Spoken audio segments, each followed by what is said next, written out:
Welcome back to DK Sports Radio. You're listening to the Miller Lite Q&A podcast, where we crack open questions from you, our subscribers, on the show. I'm Chris Carter, NFL analyst here at DKPittsburghSports.com, and joining me is Chris Bradford, the Penguins beat writer, also here at DKPittsburghSports.com. Chris, how is your day going? My day is going tremendous. Played a little hockey this morning, so that makes me feel a little bit better. I think I've been getting fat as the season's going on here, the NHL season, so good to get some exercise in today. I hear that, man. Yeah, it's easy to get fat in the winter because it's cold, and I don't feel like being cold. Actually, it felt like a little bit like spring today. It was nice today. Yeah, it was nice today. I was happy to be outside for a little bit, even though it was raining everywhere. But yes, we are here to answer your questions from the fans. If you ever want to get your questions on the show, be sure to drop comments on the Miller Lite podcast when Chris Benson posts them on our website. But to get going, we're going to start with one of our old friends, Radio Wave, who asked the questions. Should the NHL change its playoffs format to a 1-8 conference standing like the NBA has? Chris? Oh, in my wheelhouse with the NHL question. Yes, yeah. Absolutely yes. Absolutely yes. You think that's the way to go? Definitely. I didn't like the when they restructured that a few years ago. It's so difficult to come out of some divisions, like for the Penguins. That's been obviously the Metropolitan Division with the Washington Capitals there, and it's not fair to the Washington Capitals either. Always having to go through the Penguins in the second round. A lot gets made about Alex Ovechkin not getting to the third round. Well, he hasn't gotten to the third round because he can't get past the Penguins in the second. It's just the most equitable way to do it. And this year, you're going to have maybe a similar situation in the Atlantic Division, where you have Tampa Bay leading, and then Toronto and who am I thinking? Tampa Bay, Toronto, Boston. Mm-hmm. Yeah, all three of those teams, potentially could be cup-winning teams, but one of them is going home in the first round. Right, because they have to play each other. And, I mean, it takes away the advantage of a home ice, in the sense you win the top seed, oh, well, so what? If you're the Penguins and the Capitals or anything, well, guess what? You guys are going to be knucking in round two probably. And so, yeah, I agree with you. I think I've always preferred the 1-8 style of playoff format. I mean, in the NBA, it's very rare you see those 8-1 upsets. And I guess that can also be a good thing, is that when you see those upsets happen, but you want to see eventually the best teams playing the best teams and have the chance for one to meet two in the final round. And there's a clear, and there's a clear 1 and 2. Some divisions aren't as strong as others. And I mean, like for example, if you were to you go in there and you take a weak division, you're giving a team an easier road to the conference finals. When the two or three of the better teams have to go through each other to get to that, it just kind of shakes up to the entire environment. Yeah, I mean, the NHL had it right for many, many years, and then they just switched it here in the last 4 years. So I haven't gotten used to it yet. I still think back to like 2008, 2009. That's when the Penguins got to the conference final those 2 years in a row, and they did it the old-fashioned way with the 1-8. So I just prefer to see it that way again. Well, that's fair enough for me. We got some more NHL questions coming up right after these messages. It's time to cash in on non-stop sports action with MyBookie.ag. They have in-game live betting on nearly every sporting event, plus MyBookie.ag will match your deposit with a bonus up to 100%. With decades of expertise and no-hassle payouts, you'll experience the greatest customer service in the business, guaranteed. Use promo code DKRadio to activate your bonus of up to 100%. Call 844-900-BETS or visit mybookie.ag to open an account. Sign up today. Miller Lite is the original light beer, and we'll always brew it to have more taste, with only 96 calories and 3.2 carbs. Because we believe that if you compromise on taste, you can taste the compromise. Miller Lite. Hold true. Great beer, great responsibility. 2018 Miller Brewing Company, Milwaukee, Wisconsin. Average analysis, 12 fluid ounces. Less than 1 gram protein, 0 grams fat. What I want from my public accounting firm is big ideas. But I don't want to lose the personal attention. My company needs global capabilities. From a firm with local ownership. And I want to work with industry experts. Who take the time to understand my unique challenges. And that's what sets Schneider Downs apart. Expertise for the most complex business issues, with the service you need every day. To learn how our big thinking with a personal focus can help your company, visit SchneiderDowns.com. If you're one of the thousands of Western Pennsylvanians who love to get outdoors, then you need to check out this amazing new website, stepoutside.org. Hi, I'm Dan Kovacevic of DK Sports Radio. I'm born and raised in Pittsburgh. I know about the outdoor life that's available to all of us in Western Pennsylvania. Learn where, when, and how you can go camping, hiking, hunting, take part in power sports, shooting sports, water sports in your local community, across our region, across the country at stepoutside.org.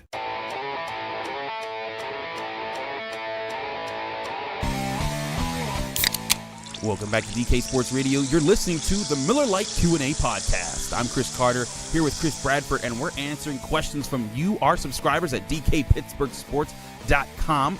We're answering a lot of NHL questions here today, and Chris Bradford just told me he was playing hockey this very morning that we recorded this show.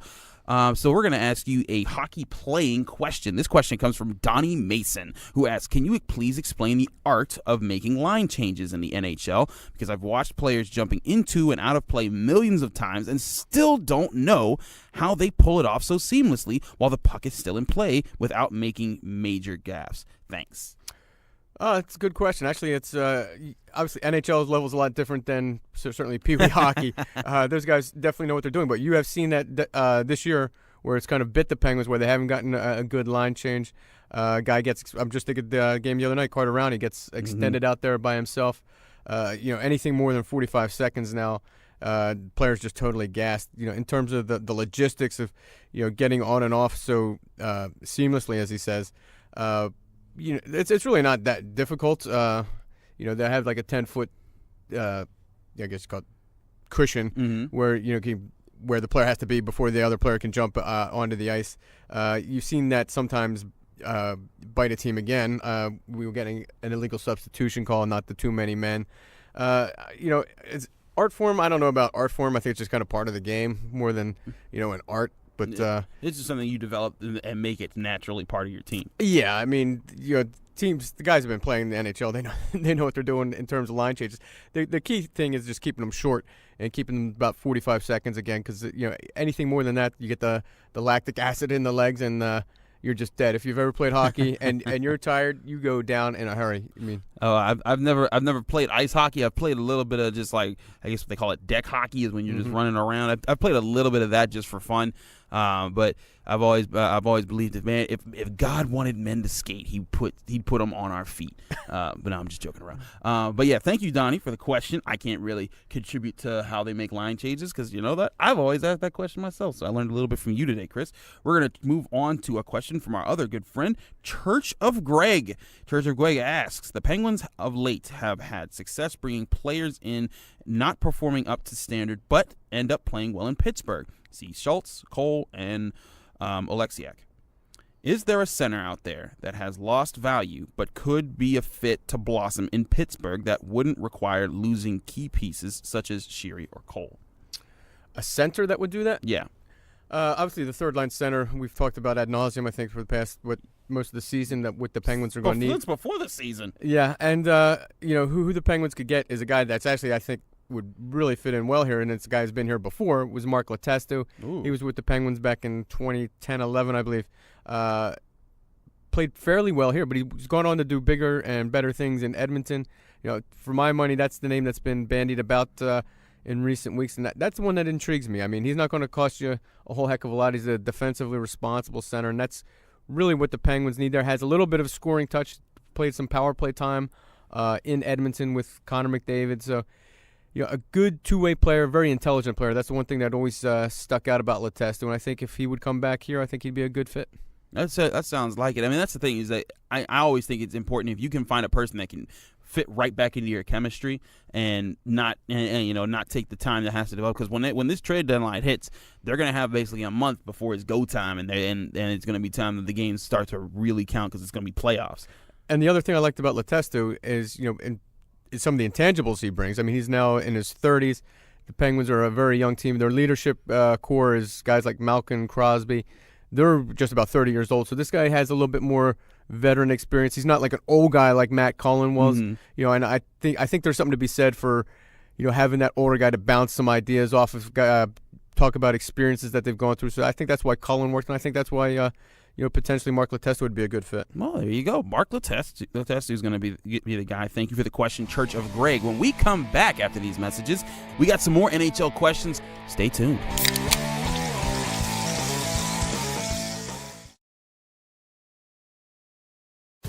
In Pittsburgh, we bleed black and gold and love our city. Born in Pittsburgh and now celebrating 130 years in business, Henny Jewelers is proud to be your premier jewelry store. Whether it's choosing that watch you've always wanted or you're searching for the ring that was made for her, trust Henny Jewelers. Visit our store on Walnut Street in Shadyside to see our extensive inventory of designer engagement rings, watches, and one-of-a-kind jewelry. For more, go to hennyjewelers.com and follow on social. Embarrassed by that stained carpet in your office? Tired of looking at your dull, dirty floor? My Floor Needs is here to fix that. With years of experience and 24/7 service, My Floor Needs offers stripping and waxing, carpet, tile, grout, and concrete cleaning, as well as polishing and buffing services. Call 888-67-MY-FLOOR or email info@myfloorneeds.com for a free estimate and get your floors looking like new again. Whatever your floor needs, call 888-67-MY-FLOOR. Does your company ever miss its sales goals or struggle getting new business? Is it tough to hire or to give reps the right tools? Hi, I'm Dan, and I started Engaged Prospect right here in Pittsburgh to help companies like yours. And I'm Sam. We're helping companies hit sales goals and grow their businesses. Think of us as your inside sales team. Our clients are experts in their fields. We're experts in inside sales. Give us a call today at 412-715-5151. Or visit us online at engagedprospect.com/DK.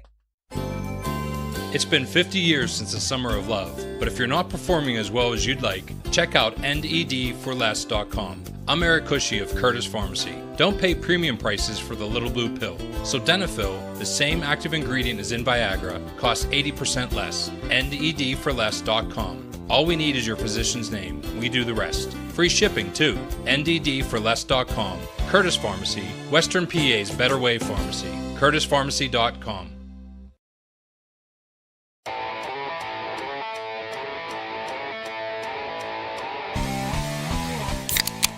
Welcome back to DK Sports Radio. You're listening to the Miller Lite Q&A podcast. I'm Chris Carter here with Chris Bradford, and we've been cracking open your Penguins questions all show. This question comes from Donnie. Donnie, thank you for your question. Donnie's question, Chris, is again part of the Penguins.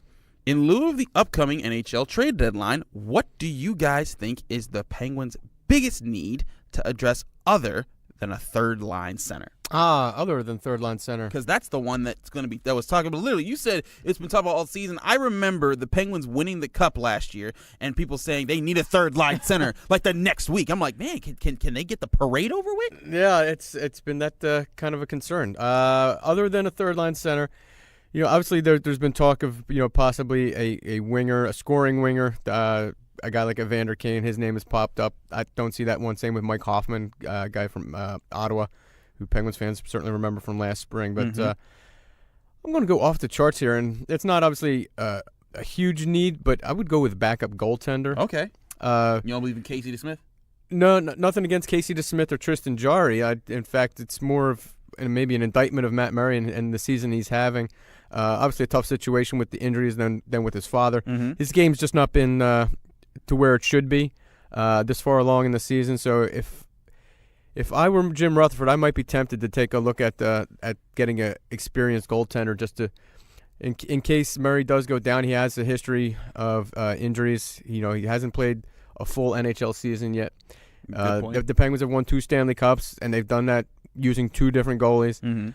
I would be a little concerned if I'm going into April with Tristan Jarry or Casey DeSmith. I assume it'll be Tristan Jarry, but if Matt Murray, something happens, either injury or he loses his game, I don't know that the Penguins can win a 3rd Stanley Cup with Tristan Jarry. He's not Marc-Andre Fleury. The Penguins won 2 Stanley Cups on the basis of having a 1 and 1A goalie, and they just don't have that right now. So if I'm Rutherford, maybe I would be looking at an experienced goalie. So who's that 1A goalie that they can be looking at to back them up right now? That would be also reasonably available, because that's good goaltenders are not just going to be on the chopping block. No, they're usually not. I mean, obviously you're not looking at getting a starting goalie. You'd have to see who's available, who's possibly a pending free agent, who could be a rental. Because I think that would be ideally what you're looking at a guy who's not going to cost you a lot of money because the Penguins have salary cap issues. So I can't give you a name right now, but I'm sure Jim Rutherford is looking at who might be available come end of this month. Yeah, I guess that's the biggest question is because you can't break the bank. But you can look at the teams that are also trying to not break the bank and have a player that is on the verge of needing that money. But also, because right now the Penguins are in a win now mentality. They want to keep their structural integrity for years to come because they do have a nucleus here that they want to keep winning with, even if they do win it all this year. But you have a real shot at winning it this year because this core is good enough to do it. And like you said, that may be, other than the third line center, that may be the one spot that if they can get that help to Murray, it could be what puts them over the top and gives them an opportunity to win a third straight Stanley Cup, which hasn't happened since, was it the Islanders? Islanders, 1984. Man, look at me. I know some hockey. Get out of my face. Let's do that hockey. But yeah, so there you go. Thank you for the question, Donnie. And Chris, thanks for being on the show and answering all these Penguins questions. Thank you. Glad to get so many Penguins questions. Yeah, because I would not have been able to. I would have been like, look, they get on the ice just like they get off the ice real fast. That's why they work out so much. It's an art form. It's an art form. Thanks everyone for the questions. If you want your questions on the show, you got to drop it in on the Miller Lite Q&A podcast. It's usually going to be up during the weekend. We'll answer it on Sunday, and you'll hear it on Monday. So thank you very much for the show, everyone. Be sure to keep listening to DK Sports Radio. We got a lot of great content coming up this week.